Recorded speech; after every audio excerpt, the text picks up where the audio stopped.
Donc, bonjour à tous et bienvenue à ce nouveau webinaire. Donc, tout d'abord, merci d'avoir répondu présent à cette nouvelle invitation. Donc, compte tenu du nombre de participants, les micros sont volontairement coupés, mais n'hésitez pas à poser vos questions sous l'icône conversation au fil de l'eau. On essaiera d'y répondre au fur et à mesure du webinaire et si il est nécessaire de faire des recherches complémentaires, on reviendra vers vous dans un second temps. Donc, jusqu'ici, on vous avait proposé des webinaires sur le thème des arrêts de travail, axés plutôt sur les bonnes pratiques liées aux arrêts de travail et au calcul des indemnités journalières. Cette thématique, elle est quand même assez importante pour nous, d'autant plus qu'elle est d'actualité et que des négociations sont en cours pour le vote du budget 2026 pour limiter les dépenses et des restrictions vont venir impacter les modalités de prescription des arrêts de travail. Donc, c'est aussi dans cette optique-là, on voulait vous accompagner sur cette thématique et vous proposer ce webinaire pluridisciplinaire. Donc, je ne serai pas seule, comme vous l'avez vu dans l'invitation, je serai accompagnée du service du contrôle médical et dentaire représenté par le docteur Marion Itzvan et Thierry Monnier, responsable de service.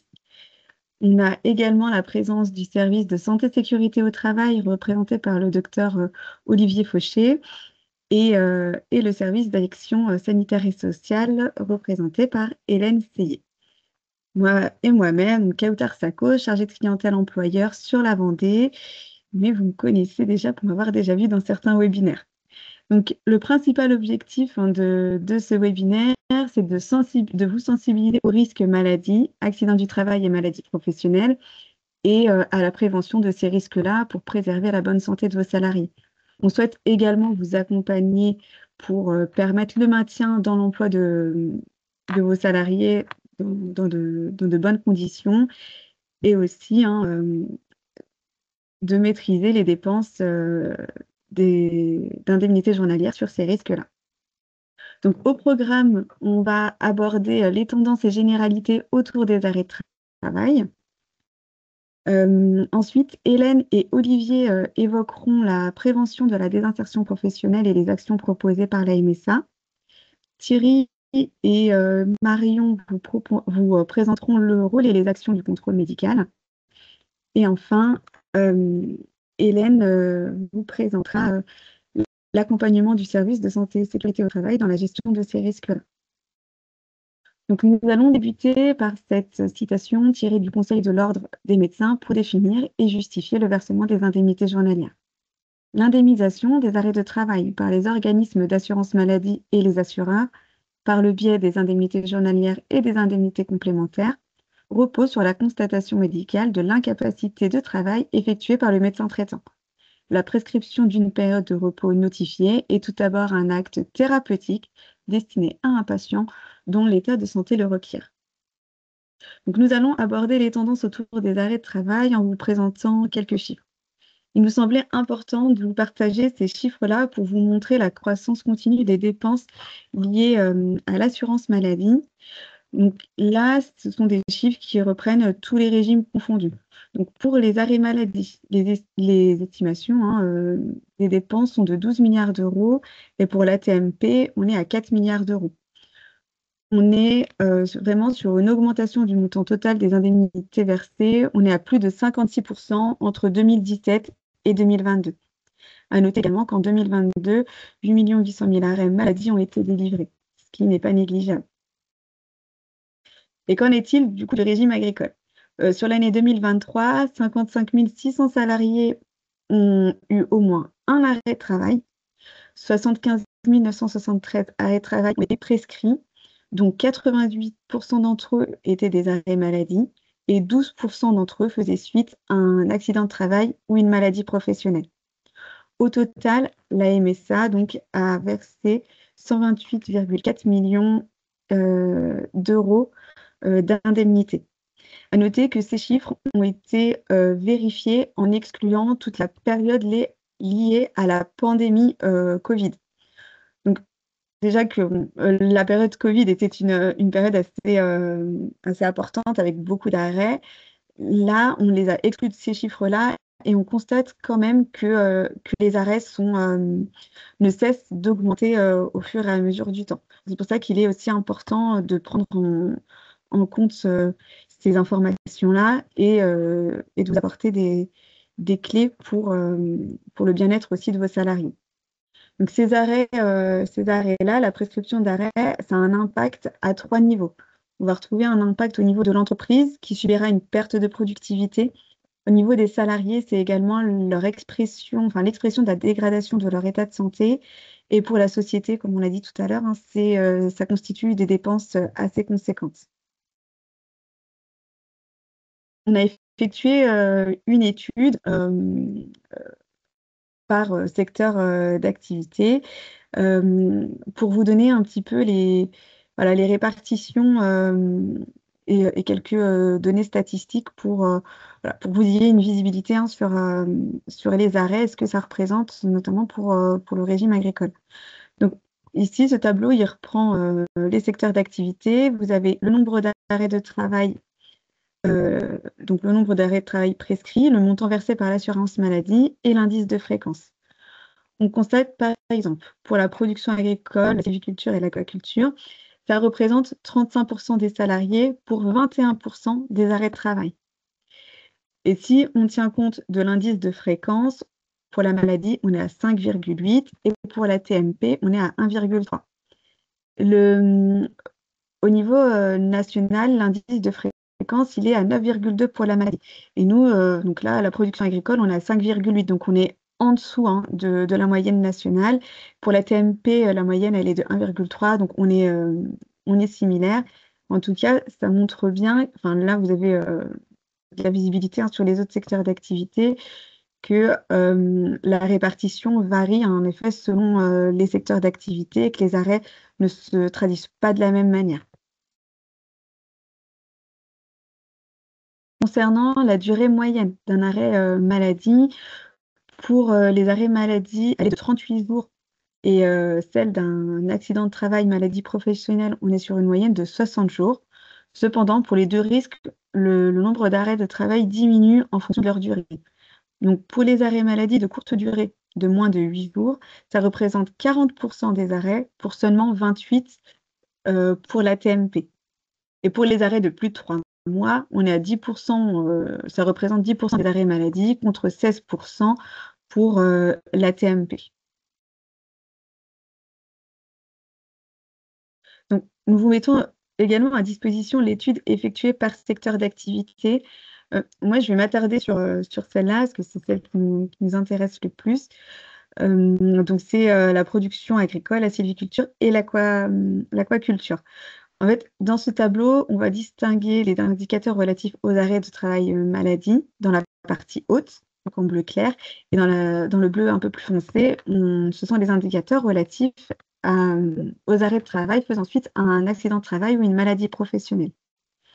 Donc, on va comparer la valeur de ces indicateurs avec des pictogrammes plus ou moins ou égal avec la moyenne de tous les secteurs confondus. Et ici, tout à droite, on a mis en évidence les activités de façon plus affinée, présentant des valeurs un peu plus atypiques donc du coup, sur le secteur de la production agricole. Donc pour la maladie, l'indice de fréquence, comme on disait juste avant, il est de 5,8%. Donc on est inférieur à la moyenne nationale qui est de 9,2%. Pour autant, on voit que certains secteurs d'activité ont des valeurs plus élevées, comme l'activité de soutien à la production animale, où on est à 13,5%. Pour la part des arrêts de travail de courte durée, donc de moins de 8 jours, qui est aussi inférieure à la moyenne nationale, on est à 36%. Et pour autant, dans le tableau, on voit que la reproduction des plantes, on est à 40%. Et enfin, pour la durée moyenne des arrêts maladie, elle est proche de celle du national, on est à 39 jours. Et on peut aussi observer que pour les activités de soutien à la production animale ou encore la culture de fruits à pépins et à noyaux, on est à 45 jours. Donc, ce qui révèle aussi hein, que selon les activités, les durées moyennes des arrêts peuvent évoluer. Pour ce qui est de la maladie professionnelle et de l'accident du travail, l'indice de fréquence, on est à 1,3%. Donc, on est égal à la moyenne nationale. Et pour autant, on voit toujours que l'activité de soutien à la production animale a un taux un peu plus élevé, on est à 2,3%. Pour la part des arrêts de travail en lien avec un AT-MP, on est à 19%, on est au-dessus de la moyenne nationale. Et particulièrement là, pour la culture de fruits à pépins et noyaux, où on voit qu'on est quand même à 27%, ce qui n'est pas négligeable. Et enfin, pour la durée moyenne des arrêts AT-MP, on est à 65 jours, donc on est au-dessus de la moyenne nationale qui est de 60 jours. Et là aussi, hein, on constate que ça peut aller jusqu'à 92 jours pour l'activité de soutien aux cultures et 77 pour la culture de céréales légumineuses. Donc voilà, c'est des indicateurs, ça vous donne un peu une idée de notre situation, de la situation du régime agricole. Et donc, comme je vous disais, on a décliné cette étude pour plusieurs secteurs d'activité: l'activité des finances et d'assurance, les activités de services administratifs et de soutien, les industries manufacturières, le commerce, la santé et les actions sociales. Donc, je ne vais pas toutes les détailler une par une. Ça ne semblait pas forcément pertinent. En tout cas, sachez qu'on vous les met à disposition et qu'elles vous seront transmises dans le support. Ça vous permettra, voilà, d'aller les consulter et puis de faire des comparatifs également, hein, sur ces tendances. Donc voilà, on a fait le point sur les tendances. Et là, on va passer aux généralités. Donc ici, on va aborder le rôle du salarié et de l'employeur en cas d'arrêt, et on va vous donner quelques informations complémentaires sur le droit, les obligations du salarié. Donc, dans un premier temps, on va rappeler les obligations du salarié. Donc, lorsqu'un salarié se voit prescrire un arrêt de travail, il doit transmettre à la MSA les volets 1 et 2 de son arrêt dans les 48 heures. Ou, s'il a été hospitalisé, son bulletin d'hospitalisation qui fait office d'arrêt de travail. Ensuite, il doit vous transmettre le volet 3 à vous en tant qu'employeur. Parallèlement à cela, le salarié se doit de respecter les restrictions horaires qui sont indiquées sur son arrêt de travail, se soumettre au contrôle de la MSA et aux convocations de la médecine du travail, s'abstenir de toute activité sauf autorisation du médecin traitant validé par le médecin conseil, et demander au préalable l'accord de la MSA s'il souhaite quitter la circonscription de sa caisse d'affiliation.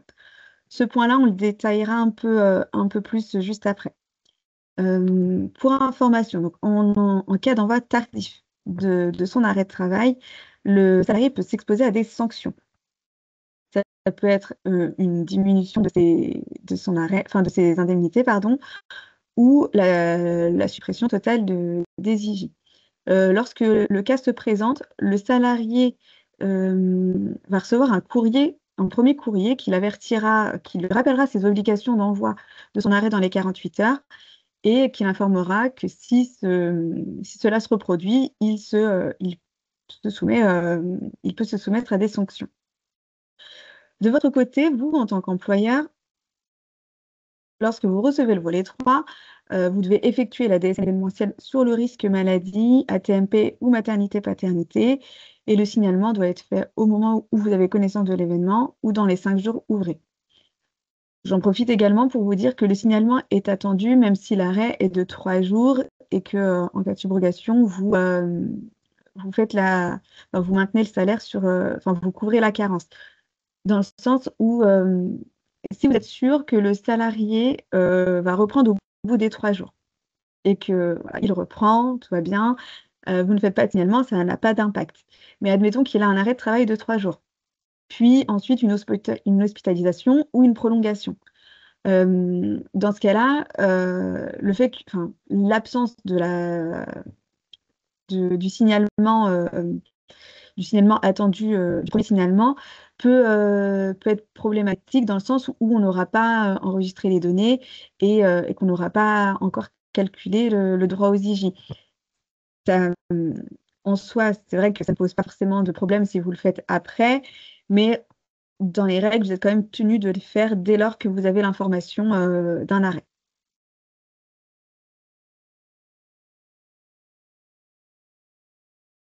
comme on l'a évoqué tout à l'heure, le salarié doit respecter les restrictions de sortie prévues par son arrêt de travail. Cependant, il a la possibilité de sortir, de séjourner en France ou hors de France sous certaines conditions. Donc, il faut distinguer les séjours en France, dans l'Union européenne ou dans l'espace économique européen, en Suisse et au Royaume-Uni. S'il se déplace dans cette zone-là, le salarié a l'obligation d'informer la MSA et de préciser les dates de séjour et l'adresse à laquelle il se rendra. Donc voilà, il nous informe dans ce cas-là. Et pour les séjours hors de l'Union européenne, de l'espace économique, de la Suisse et du Royaume-Uni, il y a deux cas de figure qui se présentent. Si un accord bilatéral de sécurité sociale est signé avec le pays dans lequel il réside, il doit impérativement demander l'autorisation de départ à l'étranger à sa caisse au moins 15 jours avant de quitter le territoire français. Et il doit également indiquer dans sa demande les dates de séjour et l'adresse dans le pays d'origine où il sera. Dans le cas où il se rend dans un pays qui n'a pas conclu d'accord bilatéral de sécurité sociale avec la France, il doit également nous informer de son départ, enfin demander l'autorisation de son départ 15 jours avant de partir. Cependant, compte tenu du fait qu'il n'y a pas d'accord bilatéral, et que nous sommes dans l'impossibilité de procéder à un contrôle, ça justifie que la période sur laquelle il sera absent et dans ce pays-là, il se verra suspendre ses indemnités journalières pendant la période concernée. Donc voilà, on voulait vous alerter là-dessus. C'est vraiment. Alors, ces démarches sont faites par le salarié, mais voilà, à noter que si il va dans un pays où il n'y a pas d'accord bilatéral, il n'aura pas ces indemnités. C'est vrai qu'il peut revenir vers vous en s'interrogeant, mais ça peut être une cause du non-versement des IJ. On vous met également à disposition ici la liste des pays ayant conclu un accord bilatéral avec la France. On vous met également le lien pour aller consulter les accords de sécurité sociale si vous souhaitez avoir plus d'informations et plus de détails sur les accords et leur mise en œuvre. Je fais un rapide point sur les délais de carence pour vous rappeler que pour la maladie, il y a 3 jours de carence pour un arrêt initial. Il n'y a pas de carence d'appliquer sur les prolongations. Pour les arrêts en lien avec une affection de longue durée ou des soins continus de plus de 6 mois, la carence sera portée uniquement sur l'arrêt initial. Pour la TMP, il n'y a pas de carence non plus puisque le jour de l'accident est considéré comme un jour travaillé. Et pour la maternité-paternité, il n'y a pas de carence sur le congé pathologique et ni sur le congé légal de maternité. Donc, pour être recevables, les avis d'arrêt de travail papier doivent être prescrits sur les nouveaux CERFA d'avis d'arrêt de travail. On vous en a déjà parlé, mais je fais une petite piqûre de rappel. Donc la mesure est rentrée en vigueur initialement au 1er juillet, mais a été décalée au 1er septembre. Ces nouveaux CERFA ont été déployés auprès des professionnels de santé depuis plusieurs mois et ont la particularité de porter des finigrammes pour les sécuriser. Ils ont été surtout mis en place pour lutter contre l'établissement de faux arrêts. Et pour vérifier donc, ces éléments de sécurité, le salarié a l'obligation de nous adresser son arrêt de travail par voie postale dans les 48 heures et non plus par le biais de son espace privé. Vous, en tant qu'employeur, sur le volet 3 du CERFA, vous n'avez pas les éléments de sécurité. Donc, dans le cas où on recevrait un arrêt non conforme, sachez qu'on enverra un courrier au salarié, à l'employeur et au prescripteur pour l'informer que le CERFA utilisé n'est plus conforme et pour qu'il fasse un arrêt, qu'il établisse l'arrêt sous le bon CERFA. Par ailleurs, j'en profite également pour vous inviter à promouvoir auprès de vos salariés l'utilisation de leur carte vitale pour la télétransmission de leurs arrêts de travail. Donc c'est sécurisé et c'est beaucoup plus rapide pour le traitement des arrêts. À noter que nous, dans le régime agricole, on réceptionne 68% d'avis d'arrêt de travail en format dématérialisé contre 89 pour le régime général. Donc, on a encore un peu de travail à faire là-dessus, mais n'hésitez pas vraiment à promouvoir cela auprès de vos salariés pour faciliter aussi la gestion de leur dossier.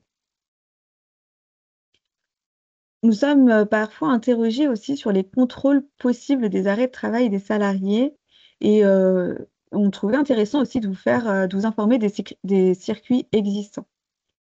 Donc, il existe 3 types de signalements. Le premier signalement, c'est celui pour motif médical. Dans ce cas-là, le contrôle médical reçoit les arrêts de travail. Il y a une suspicion liée au motif médical. Donc, l'arrêt sera soumis au médecin conseil pour avis et le médecin conseil donc, peut convoquer le salarié si nécessaire pour vérifier les données médicales. Si le motif de l'arrêt est justifié, c'est OK, l'IG est maintenu. En revanche, si le motif médical n'est pas justifié, les indemnités journalières seront suspendues et le service donc, du contrôle médical fera le lien avec le service administratif pour suspendre les IG. Il existe aussi le signalement pour motif administratif. Donc, lorsque l'employeur reçoit un arrêt de travail et qu'il soupçonne le salarié de ne pas respecter les restrictions horaires, de voyager ou de travailler auprès d'un autre employeur, il peut nous informer, et plus précisément informer le contrôle externe à l'adresse mail qui est affichée à l'écran, voilà, en apportant les preuves, en justifiant du coup votre demande. Mais sachez que lorsque vous nous transmettez une information à destination du contrôle externe, en soi, la MSA n'a pas d'obligation de contrôler le salarié suite à votre signalement. C'est vrai que le contrôleur peut se saisir du dossier, ça peut orienter vers un contrôle. Et par exemple, dans le cas où le salarié le contrôleur, pardon, va venir contrôler le salarié, son contrôle va porter sur 2 axes. Il va porter donc sur le respect de la prescription de repos, donc vérifier qu'il n'ait pas d'activité à côté, qu'il ne fasse pas de travaux chez lui, par exemple, et vérifier qu'il est bien présent à son domicile sur les heures de présence obligatoires, entre 9h et 11h et 14 et 16h, voilà, en fonction bien évidemment de ce que prévoyait son arrêt. Donc voilà, mais sachez que c'est possible de nous solliciter, mais qu'on peut ne pas donner suite. Ça reste à l'appréciation du contrôleur. Mais dans ce cas-là, il y a une autre alternative qui s'offre à vous, c'est de mandater une expertise à vos frais auprès d'un médecin privé. Donc, lorsque le médecin conseille, lorsque vous, en tant qu'employeur, vous mandatez un médecin privé, il transmet du coup son rapport de contre-expertise employeur au service médical dans un délai de 48 heures. Et le médecin conseil donc, va venir étudier la situation. Si les éléments en sa possession sont suffisants et qu'il est en accord avec le médecin contrôleur, les IJ pourront être suspendus. En cas de suspicion en cas de suspension des IJ, le salarié est informé par courrier et il peut également demander à être revu par le médecin conseil pour une nouvelle expertise de son état. Le médecin pourra également, à son initiative, demander un nouvel examen du salarié. Si l'arrêt est justifié, du coup, les IJ continuent d'être versés. Mais si l'arrêt n'est pas justifié, les IJ seront bien évidemment arrêtés. Ainsi, on arrive donc à ce point-là à vous exposer les leviers et les clés pour maintenir un retour à l'emploi de vos salariés. Et pour cela, donc, je vais laisser la main à Olivier et Hélène qui vont vous présenter la prévention de la désinsertion professionnelle.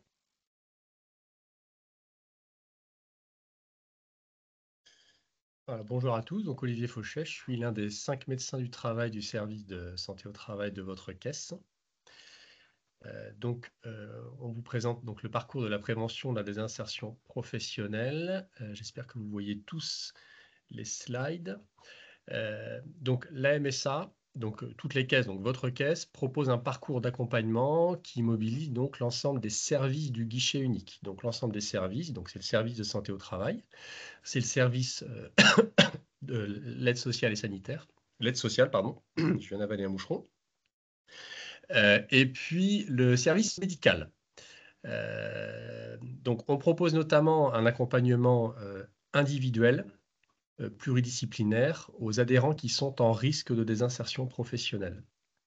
Et donc pour ça, on a constitué dans la caisse ce qu'on appelle une cellule pluridisciplinaire opérationnelle qui réunit donc les 3 services qu'on a cités. De chaque service, il y a un référent opérationnel qui coordonne la cellule. Il faut que l'assuré soit volontaire, donc on recueille son consentement. Et quand un assuré a donné son accord, eh bien, la concertation entre les 3 services permet d'élaborer un plan d'action qui est vraiment personnalisé. Et ce plan d'action personnalisé, il va être mis en œuvre pour les situations qui sont complexes. Donc je passe la main à Madame Seyé pour la suite. Bonjour à tous. Donc, Hélène Seyé, responsable des travailleurs sociaux, qui font partie du service action sanitaire et sociale. Donc, comme le disait Dr Fauché, effectivement, cette cellule pluridisciplinaire opérationnelle, elle vise à étudier de façon concertée les situations les plus complexes et donc pour déterminer en fait la complexité de la situation, les professionnels de la MSA peuvent se référer à une grille.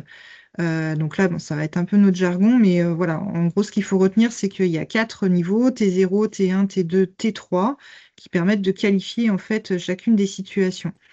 Donc T0, on est sur des actions de prévention ciblées. Donc la MSA propose en fait des réunions d'information collective aux salariés qui sont en arrêt de travail.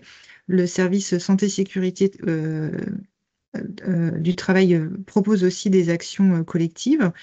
T1, ça va être vraiment les situations les moins complexes où là, on va vraiment faire de l'information par rapport aux premiers signaux d'alerte que l'on peut repérer. T2, c'est là où vraiment on détecte en fait qu'effectivement, il y a déjà un risque avéré de désinsertion professionnelle, notamment pour des arrêts depuis plus de 2 mois, où là, on va pouvoir mettre en place un certain nombre de mesures pour favoriser le maintien en emploi ou favoriser le maintien éventuellement sur d'autres postes avec du reclassement. Si ce n'est pas des situations complexes, il n'y a pas forcément nécessité de se coordonner entre nos 3 services.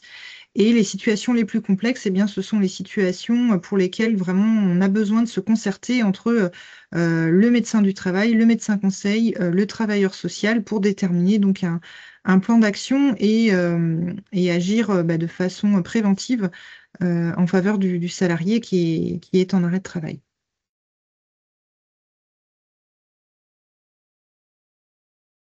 Quelques données chiffrées, donc au niveau national, toutes les caisses de MSA ont mis en place cet accompagnement pluridisciplinaire, ce qui nous permet en fait d'avoir quelques données statistiques. Vous avez là sur la slide le nombre d'assurés accompagnés en 2022, le nombre d'assurés accompagnés en 2023, donc dans le cadre de ce parcours d'accompagnement. Donc on voit qu'il y a une évolution depuis 2022 qui montre aussi l'implication des services de la MSA dans le repérage et dans l'accompagnement individualisé des salariés en arrêt de travail. Sur votre droite, il y a quelques données statistiques qui permettent de qualifier un petit peu le profil des personnes que l'on retrouve dans cette thématique de la prévention de la désinsertion professionnelle. Donc, sans trop de surprise, on a quelques critères relatifs à l'âge. Donc, effectivement, des personnes qui sont âgées de 41, entre 40 et 50 ans et 55 ans. Qu'on va retrouver donc avec un risque de désinsertion professionnelle, plutôt une majorité d'hommes et avec un niveau d'études à 50% autour du CAP BEP. Donc ça, c'est des données nationales, mais qu'on retrouve aussi au sein de notre caisse. Je vais laisser la parole au docteur Isvan sur le rôle et les actions du contrôle médical.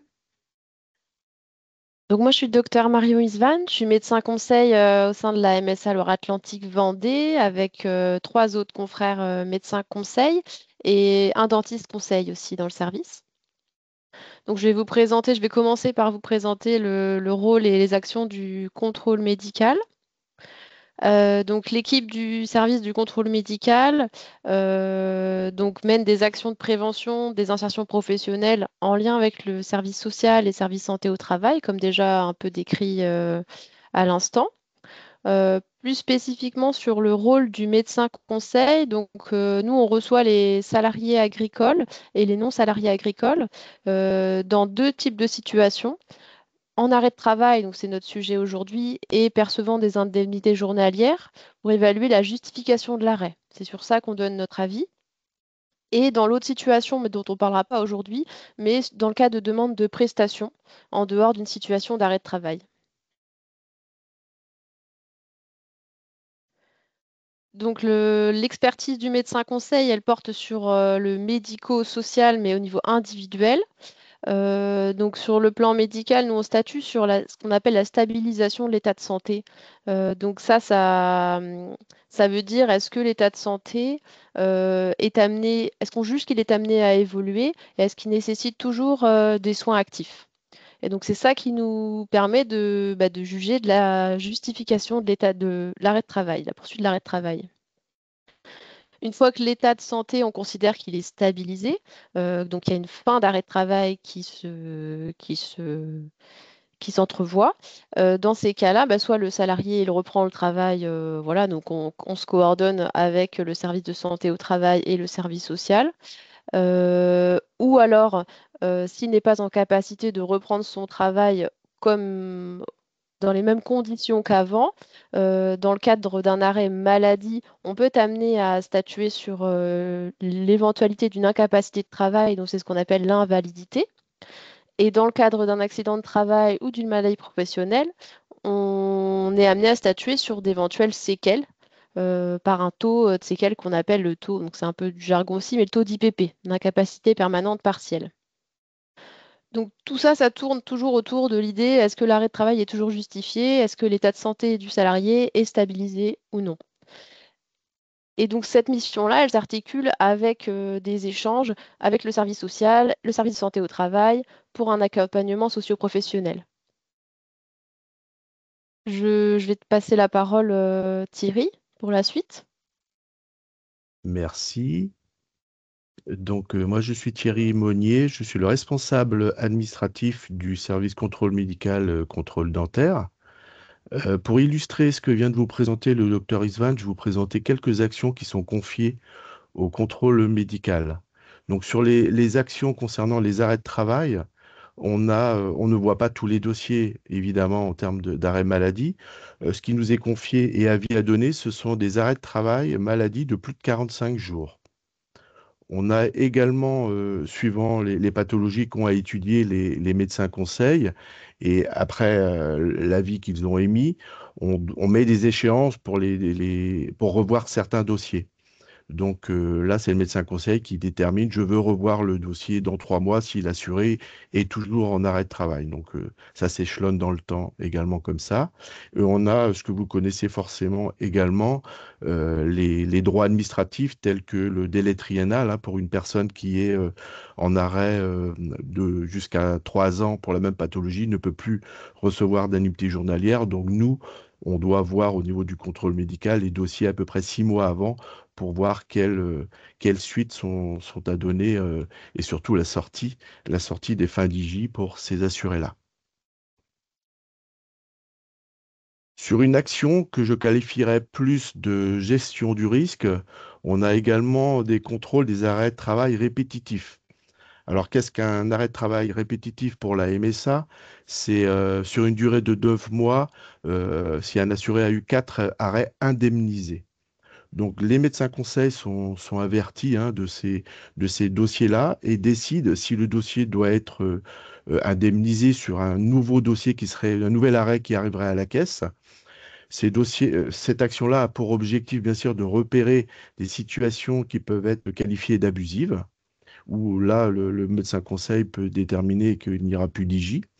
Mais également aussi, et dans le cas de la PDP, c'est important d'effectuer déjà des actions au préalable avant que la durée de l'arrêt de travail soit très, très importante, de pouvoir éventuellement convoquer la personne pour le suivi du dossier. D'autres actions sont également mises en place, et là en rapport éventuellement avec la PDP également, si le médecin conseille le juge utile. C'est donc des contrôles qui sont faits pour des arrêts de travail de longue durée. On regarde spécifiquement des arrêts de travail qui sont en lien avec des pathologies lombaires mécaniques, sachant que ces arrêts de travail-là, ces motifs-là sont les deuxièmes motifs de recours au médecin traitant, que ça représente 30% des arrêts de plus de 6 mois et que c'est la première cause d'exclusion du travail pour les personnes de moins de 45 ans. D'autres typologies d'arrêts de travail qui sont concernées pour les arrêts de travail de longue durée, ce sont les arrêts de travail en lien avec des affections psychologiques et ou psychiatriques, sachant qu'une personne sur 4 est touchée durant sa vie. C'est la cause principale de morbidité et de mortalité. Et la dernière action qui est mise en place, toujours dans le même cadre, ce sont les arrêts de travail de plus de 12 mois, quel que soit le motif d'arrêt de travail, quelle que soit la pathologie. Donc, toutes ces actions que je viens de vous présenter, les 3 dernières, donc, sont soumises au médecin conseil, et ce médecin conseil-là décide si, par rapport à la situation de l'assuré, si ces dossiers-là doivent être inclus dans le dispositif de la PDP.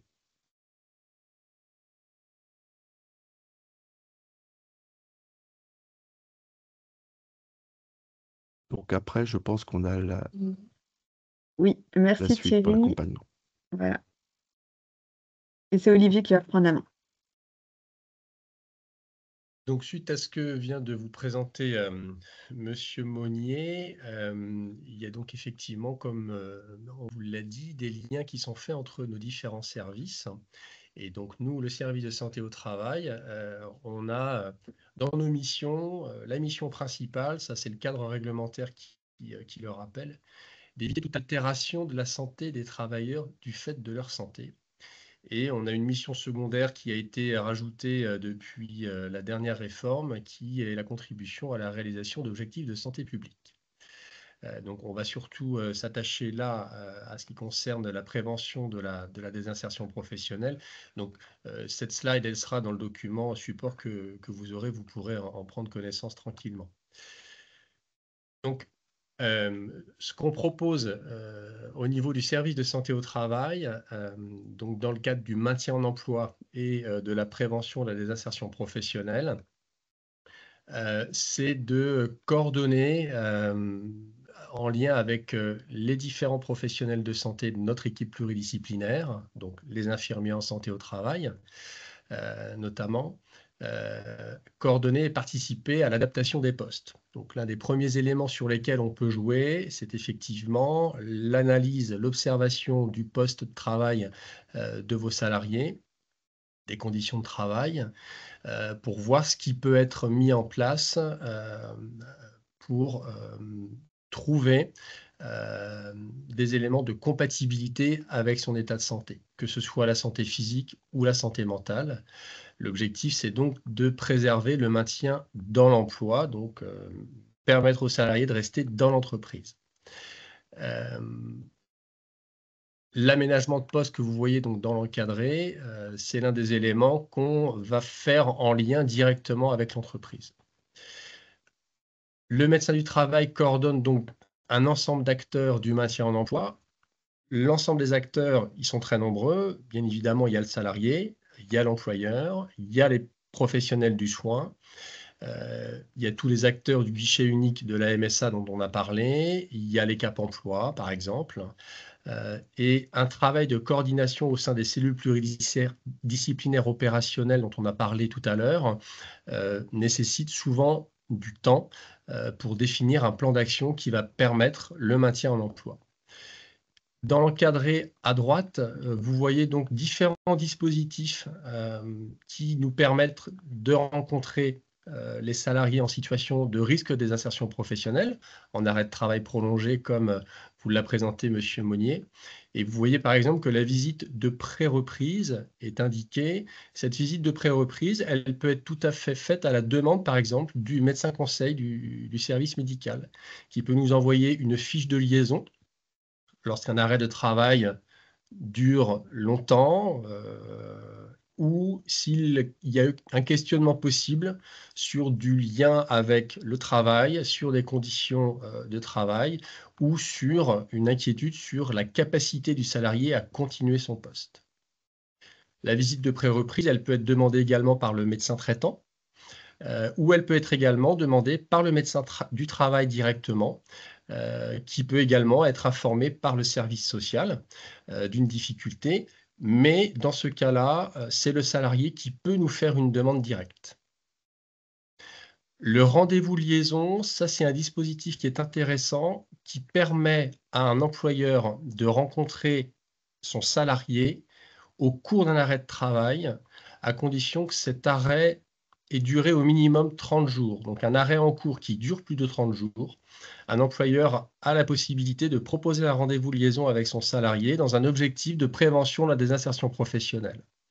Et donc ce temps de rencontre, ça peut être aussi l'informer de l'existence de la visite de pré-reprise, et puis d'essayer d'analyser entre ces deux acteurs essentiels qui sont l'employeur et le salarié, ce qui peut être envisagé, mis en place dans une logique de retour dans l'emploi. La visite de reprise, vous la connaissez, c'est une visite qui doit être demandée dans un délai de 8 jours à partir de la date de reprise du salarié, donc c'est vraiment un incontournable réglementaire. Il y aura également les visites de mi-carrière qui sont inscrites dans la dernière réforme.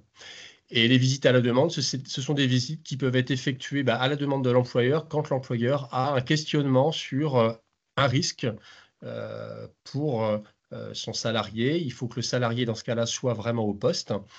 Mais un employeur qui détecte qu'il y a une difficulté sur une tâche, sur un poste, dans les conditions de travail pour un salarié, avec des conséquences potentielles ou déjà avérées sur sa santé, peut très bien demander l'avis du médecin du travail.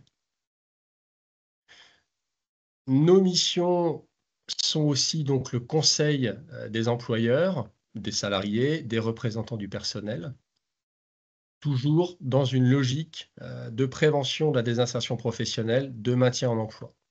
Et donc tout ce qui va contribuer à la prévention primaire des risques professionnels va avoir un impact positif sur le risque de désinsertion professionnelle.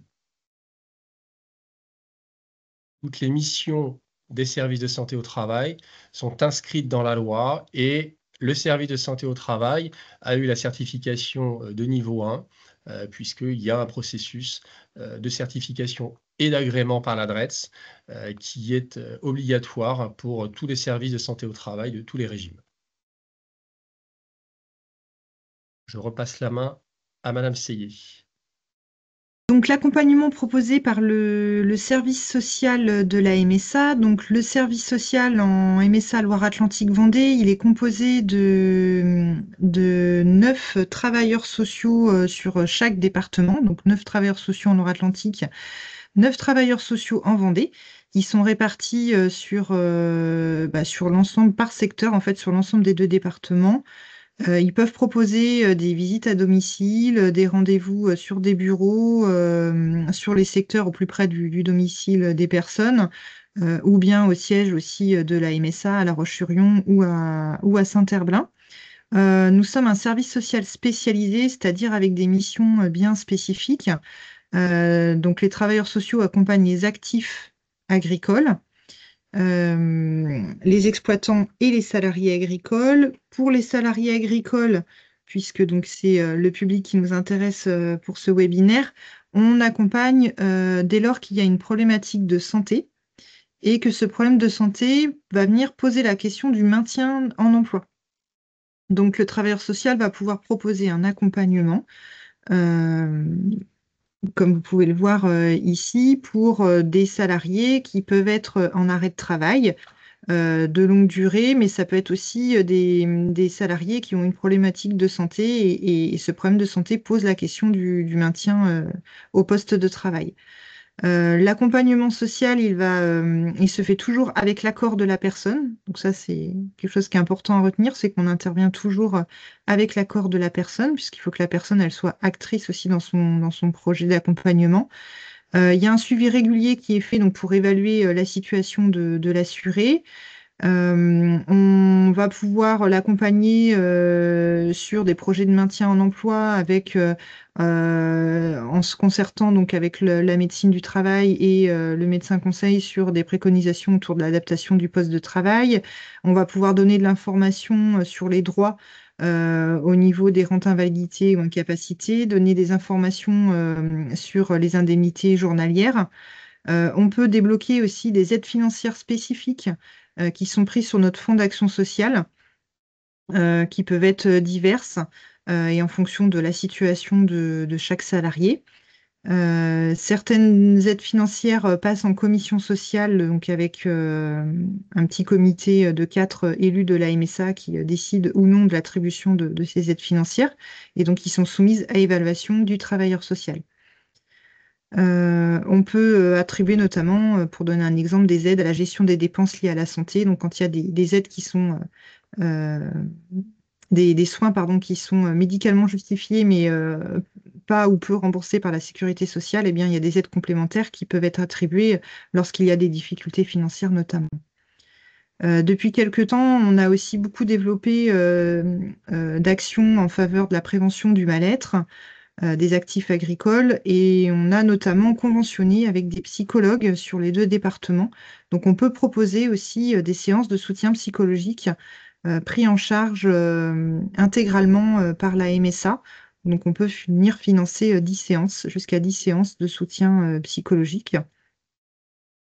Et on peut proposer aussi des ateliers collectifs, et donc je vais vous en présenter 2 à suivre. Donc là, sur la slide, vous avez les coordonnées de la permanence du service social. Donc c'est une permanence téléphonique, donc qui est ouverte du lundi au vendredi sur les jours d'ouverture de la MSA. Elle est assurée par un travailleur social euh, qui peut orienter après vers ses collègues en fonction du lieu de résidence du salarié. Donc c'est toujours en fonction du lieu de résidence. Et je rappelle que donc ce numéro est à destination des salariés ou des exploitants, mais en tout cas des assurés, puisqu'on accompagne uniquement avec l'accord de la personne, donc à la demande de la personne. Donc, 2 exemples d'actions collectives qui peuvent être proposées par les travailleurs sociaux. Donc, on mène des réunions d'information où là, on vient cibler les salariés ou les exploitants qui sont en arrêt de travail depuis plus de 60 jours. Donc, on a une requête informatique qui nous permet de cibler ce public-là et ils reçoivent donc un courrier ou un mail les invitant à participer à une réunion d'information qui se fait soit en visio, soit en présentiel. On propose les 2 à chaque fois.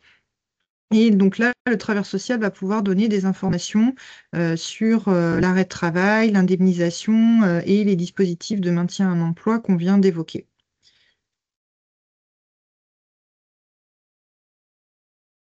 Suite à ces réunions d'information, on propose aussi des ateliers de suite qu'on appelle les ateliers du jeu.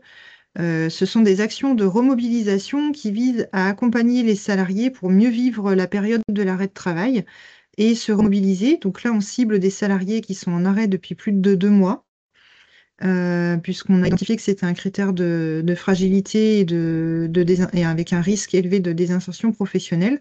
Et donc l'idée, c'est de former des groupes, des petits groupes, donc 10 personnes maximum. Généralement, on est plutôt autour de 8-9 personnes sur 3 jours, soit 3 journées, une journée par semaine. Et donc, c'est animé par 2 travailleurs sociaux qui ont été formés à des outils d'animation bien spécifiques pour cette action. Donc, les objectifs, c'est prendre du temps pour soi, identifier les ressources, amorcer une dynamique de changement et partager, créer du lien.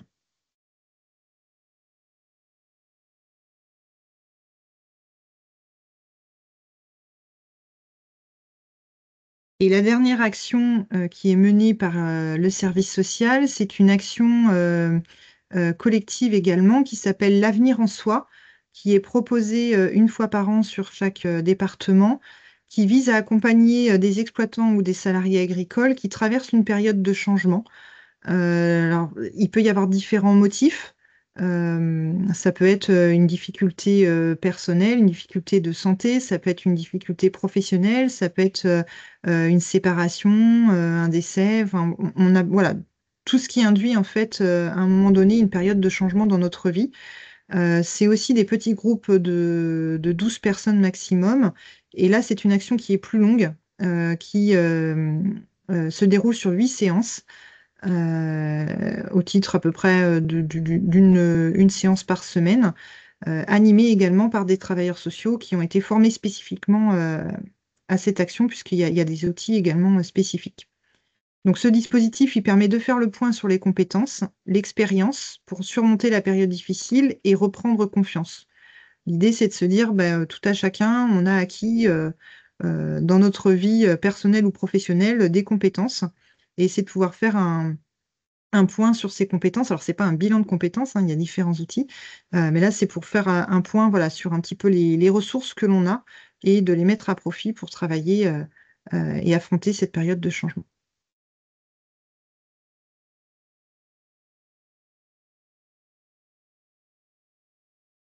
Voilà, je vais redonner la parole à Kautar. Merci Hélène.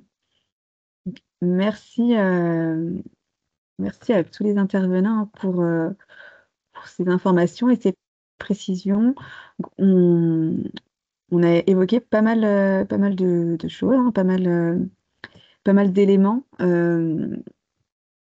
pour gérer ces risques-là, les risques arrêt maladie, accidents du travail et maladies professionnelles. On va parler de nos actualités aussi. Je vais en profiter pour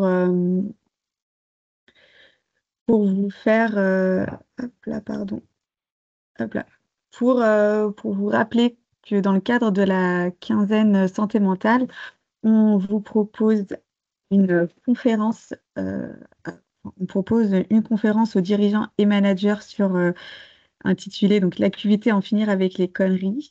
Cette conférence, elle a pour but du coup de déconstruire un peu hein, tout ce qu'on entend, toutes les tendances autour de l'AQVT, et puis de vous donner des clés et des leviers pour renforcer votre QVT, la QVT au sein de votre entreprise. Donc cette conférence aura lieu sur la Vendée et la Loire-Atlantique. Sur la Vendée, on vous donne rendez-vous le 24 novembre 2025, donc de 16h à 18h à l'hôtel Kyriade à La Roche-sur-Yon. Et en Loire-Atlantique, on vous donne rendez-vous à Cheur Hôtel à Nantes le 25 novembre de 10h à midi. On vous remet le lien d'inscription dans le support. N'hésitez pas vraiment à le transmettre à vos collaborateurs, managers, dirigeants pour vous inscrire et venir participer à ce temps d'échange. Voilà, ce sujet-là, l'acuité, la santé mentale, c'est un sujet qui est très important. C'est un sujet sur lequel on déploie des actions pour mieux vous accompagner, pour mieux accompagner les salariés et les exploitants aussi. Donc, vraiment, on compte sur vous pour être au rendez-vous et nous apporter aussi votre expérience, vos retours d'expérience qui sont aussi importants pour nous tous, pour nous apporter plus de billes pour mieux vivre avec ces thèmes-là. Je vous informe également qu'on va vous proposer donc, le mois prochain un autre webinaire sur le temps partiel thérapeutique. L'objectif du coup de ce webinaire-là, ce sera vraiment de vous présenter le temps partiel thérapeutique sous toutes ses formes, sur la façon de le déclarer, le calcul de l'indemnité, les bonnes pratiques, les moins bonnes, et surtout pour vous accompagner au mieux, parce qu'on sait qu'aujourd'hui, il y a beaucoup de temps partiel thérapeutique de prescrits. Vous êtes souvent confrontés à ces nouveaux types d'arrêts, entre guillemets, si je peux dire ça. Et voilà, on souhaite vous accompagner. Vous allez recevoir les invitations prochainement. Dans les invitations, il y aura un petit questionnaire Forms. N'hésitez pas à y répondre pour nous poser vos questions, sur toutes vos interrogations sur le temps partiel thérapeutique.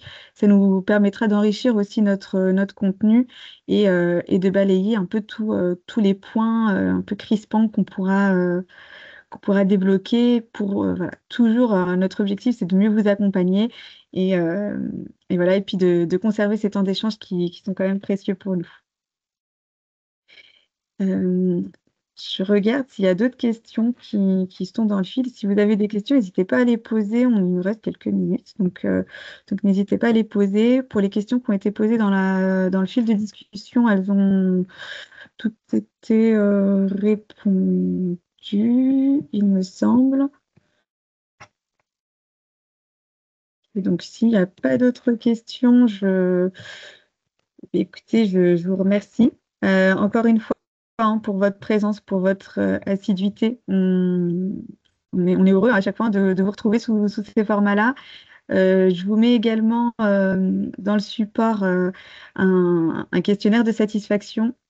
N'hésitez pas à y répondre, vraiment, ça prend que quelques temps, que quelques minutes. C'est important pour nous, vraiment, pour qu'on puisse vous proposer du contenu adapté, du contenu qualitatif et voilà, répondre au mieux à vos besoins et à vos attentes. Donc, on compte sur vous.